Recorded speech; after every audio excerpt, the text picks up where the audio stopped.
अमरोहा जनपद से कलेक्ट्रेट में आज तहसील हसनपुर क्षेत्र के गांव तिगरिया खादर का निवासी हरस्वरूप अपने साथियों के साथ पहुंचा और उसने अपनी पट्टे की भूमि को कब्जा मुक्त कराने के संबंध में प्रार्थना पत्र डीएम कार्यालय पर सौंपा है, जहां पर उसने बताया कि मुझे गांव में मेरे नाम पर कुछ पट्टों की भूमि है, लेकिन गांव के ही कुछ दबंग लोगों ने उस पर कब्जा कर रखा है।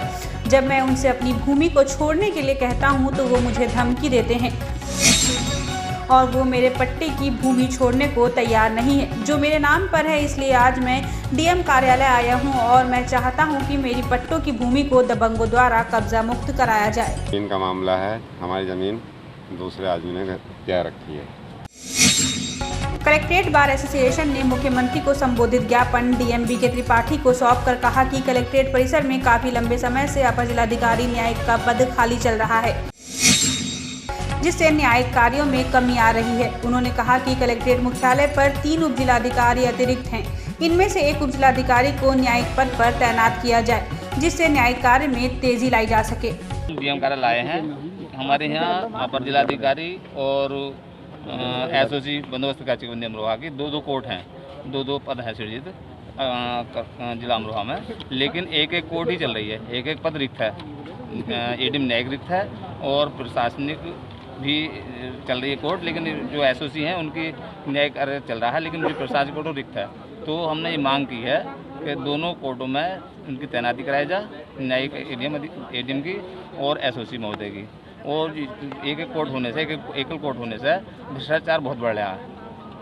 जब दूसरी कोर्ट होगी तो भ्रष्टाचार भी कुछ कम होगा। अमरोहा जनपद के पुलिस अधीक्षक कार्यालय पर आज थाना रहरा इलाके के गांव रहरई का निवासी सतीश अपने परिजनों के साथ पहुंचा, जहां पर उसने बताया कि उसकी बीवी को पहले से ही 3 पुत्री हैं। उसने पुत्र प्राप्ति के लिए एक जान पहचान वाली शीला नाम की महिला से मदद मांगी तो वो हमें थाना आदमपुर इलाके के गाँव साथलपुर निवासी एक तांत्रिक के पास ले गई। जब हम तांत्रिक के पास गए तो उसने प्राप्ति कराने के नाम पर हमसे 95,000 रुपए लिए और उसके बाद उसने हमसे मोर की बलि मांगी जो हम नहीं दे पाए। जब मेरी बीवी को 9वें महीने चौथी संतान भी पुत्री हुई तो हम उस तांत्रिक के पास अपने पैसे वापस लेने गए तो उसने मना कर दिया और जान से मारने की धमकी दी है। हमने इसकी शिकायत थाना आदमपुर में की, लेकिन पुलिस ने अभी तक कोई कार्रवाई नहीं की, जिसके चलते हमें पता लगा कि जो शीला नाम की महिला थी उसकी सहपाठी है।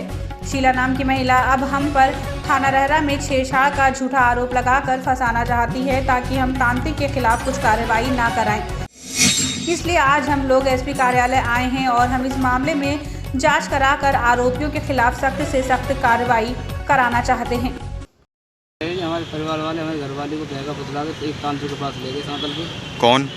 हमारे परिवार वाले मतलब शीला और रोदा। कौन है वो? हमारे परिवार के भतीजो लगती है और वो भतीजा लगता है। अच्छा, कहाँ ले गए? तांत्रिक के पास सातलपुर। क्यों? पुत्र की प्राप्ति में 3 लड़की मुझे पहले से मौजूद थी, पुत्र की प्राप्ति वहाँ पर ले गए। ले आने के बाद में हमें वो फंसा दिया। हम जाते रहे तो परवीन जो है तांत्रिक जो परवीन नाम है उसने हमसे 95,000 रुपये मांगे। हमने वो भी उन्हें दे दिया। 3 मांगे रिफंड का, देसी घी का और कट्टा मांगे चीनी का, वो भी हमने दे दिया। और फिर उसके बाद हम 8 माह बाद जैसे हमारी महिला गर्भवती रही, 8 माह बाद उसने हमसे कहा कि मेरे भाई ये मोर चाहिए बलि चढ़ाने के लिए। तो मैंने भाई मैं तो मोर दूंगा नहीं। तो क्यों? मैंने बताऊँ तुम यहाँ विश्वास कीजिए। तो फिर 100 महीने के बाद हमारी बच्ची पैदा हुई शुक्रवार को। मैंने उससे बोला कि भाई जी हम तुम्हारे पास लड़के दे गए थे, लड़का कहाँ है? तो वो बोले कि लड़का नहीं भाई, लड़की मिलेगी। जब मैंने कोई चीज़ मांगी तुमने मुझे दी नहीं। अच्छा तो चलो कोई बात नहीं। किस जगह रहता है वो? गाँव सातलपुर में। अच्छा, 80 बजे आती थी। फिर मैंने उससे पैसे वापस मांगने को अपने परिवारजनों घर वालों को बताया तो उसने मुझे जान से मारने की। अच्छा, थाने में रिपोर्ट दर्ज कराई? जी, आदमपुर थाने में। तो थाना आदमपुर लगता है? आदमपुर लगता है उसका, सातलपुर। अच्छा अच्छा, घटना स्थल जो सातलपुर की। तो क्या हुआ थाने में? अमरोहा जनपद के पुलिस अधीक्षक कार्यालय में आज थाना रहरा इलाके के गांव रहरई का निवासी राजेश अपनी पत्नी के साथ पहुंचा, जहां पर उसने बताया कि मेरे घर के पास मेरे परिवार के लोग रहते हैं जिनके पास मैं उठता बैठता हूं। मेरे परिवार के लोगों का गांव में ही रह रहे कुछ दबंग लोगों से विवाद चल रहा है और वो दबंग लोग मुझसे मेरे परिवार वाले लोगों से मिलने को मना करते हैं, लेकिन मैं अपने परिवार वाले लोगों से मिलता रहता हूँ, जिसके चलते वो दबंग लोग रात मेरे घर पर आए, मेरे और मेरी बीवी के साथ मारपीट की, मेरी बाइक तोड़ दी और घर में रखे 35,000 रुपये निकाल लिए और जान से मारने की धमकी भी दी, जिसको लेकर आज मैं एसपी कार्यालय आया हूं और मैं आरोपियों के खिलाफ कार्रवाई चाहता हूं। मामला जी ये है कि हमारे घर वाले हम उनके उठते बैठते हैं उनके पास में, तो ये लोग हमसे मना करते हैं, साहब उनके ढोड़ा मत उठो बैठो। कौन लोग हैं? जी हमारे परिवार वाले हैं, पूजा है और जी मीना है और रोदास ग्रामपाल। अच्छा, सारे क्यों मना कर रहे हैं वो? जी मना कर रहे हैं, इनकी इनसे हमारी लड़ाई चल रही है, मुकदमा चल रहा है इनसे। अच्छा, तुम भी मत बोलो इनसे मत बोलो, तुम भी हमारे पास इनके पास क्यों जाते हो? अच्छा अच्छा। हमारे परिवार वाले इनके पास कर लेते हो।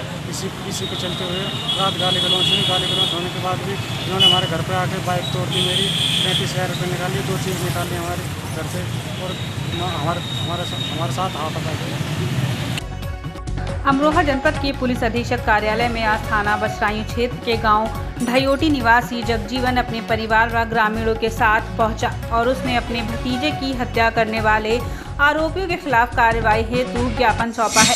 उसने बताया कि मेरे भतीजे कावेंद्र की उसकी बीवी व उसके ससुराल वालों ने मिलकर 12 सितंबर को गला दबाकर हत्या कर दी थी, जिसके संबंध में हमने थाना बसराइयों में रिपोर्ट दर्ज कराई, लेकिन पुलिस आरोपियों से मिल गई है।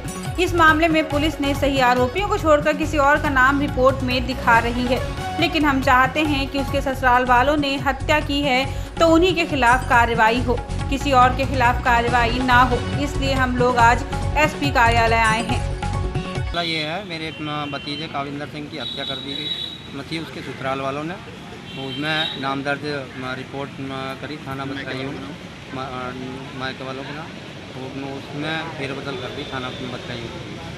क्या कर रही है? उसमें छठा व्यक्ति पता नहीं कहाँ का है, कौन है, उसे जोड़ के उस पर घटना को अंजाम दिखा रहे। अमरोहा जनपद के पुलिस अधीक्षक कार्यालय में आज गजौला निवासी नजराना अपने पति व बच्चों के साथ पहुंची, जहां पर उसने बताया कि मैं 2 सितंबर को हसनपुर किसी काम से गई थी। रास्ते में आते वक्त मुझे पूर्व विधायक अशफाक खां के आदमियों ने घेर लिया, मेरे साथ छेड़छाड़ की और मेरे कपड़े फाड़े थे।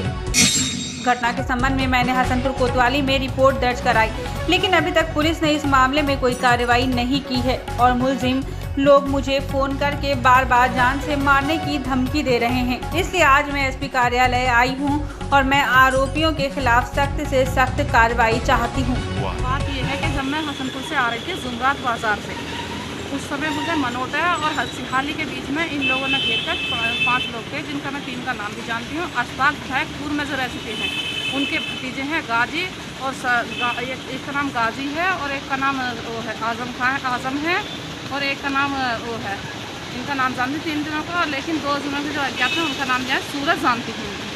वो होते रहे क्या क्या उन्होंने मेरे सयाम रोड पे कपड़े फाड़े, मेरे साथ बदतमीजी करी, मेरे ऊपर तेज़ाब गिरा। आज मुझे 15 रोज़ हो गए बिल्कुल उस पर हर जगह से मैं गुस्से खा रही हूँ, हर जगह से कर रही, इतनी उन्होंने हरकत, सारे कपड़े फाड़ दिए मेरे, कहीं नहीं छोड़ा। लेकिन और ये वो दे रहे हैं धमकी, मैं हर जगह जा रही हूँ। अब मैं चाहती हूँ कि मेरा मुकदमा दर्ज हो और मुझे इंसाफ मिले और ये दोषी जेल जाएँ। मोहल्ला रेता में दिलशाद पर हुआ घर में घुसकर जानलेवा हमला, शहर कोतवाली पुलिस ने किया मुकदमा दर्ज।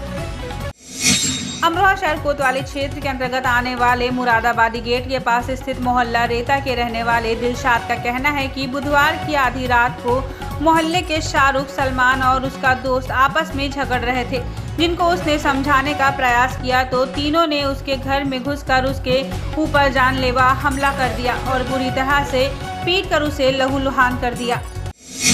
इस पूरे मामले में उसने शहर कोतवाली पहुंचकर तहरीर दी, जिसके बाद उसका कहना है कि शहर कोतवाली पुलिस ने मुकदमा दर्ज कर लिया है, लेकिन अभी तक उनकी गिरफ्तारी नहीं हो पाई है। उसका कहना है कि ये गुंडा किस्म के व्यक्ति हैं जो आए दिन लोगों के साथ मारपीट और गुंडागर्दी करते हैं। और रात 12 बजे का टाइम था, मेरे चचा के लड़के शाहरुख और सलमान झगड़ा कर रहे थे। मैं नीचे गया, उनका एक दोस्त भी था आगिल, उसको उन्होंने बुलाया हुआ था, पता नहीं क्या के लिए बुलाया था। तो मैं उनको समझाने के लिए गया कि रात के टाइम पे झगड़ा मत करो, चले आओ। तो उन्होंने, सलमान ने आगे से मेरे ऊपर हमला करा, उसके दोस्त आकिल ने पीछे से मेरे ऊपर वार करा। अब 40 टाँगे मेरे आए हैं, पुलिस ने जिसे बताया 340।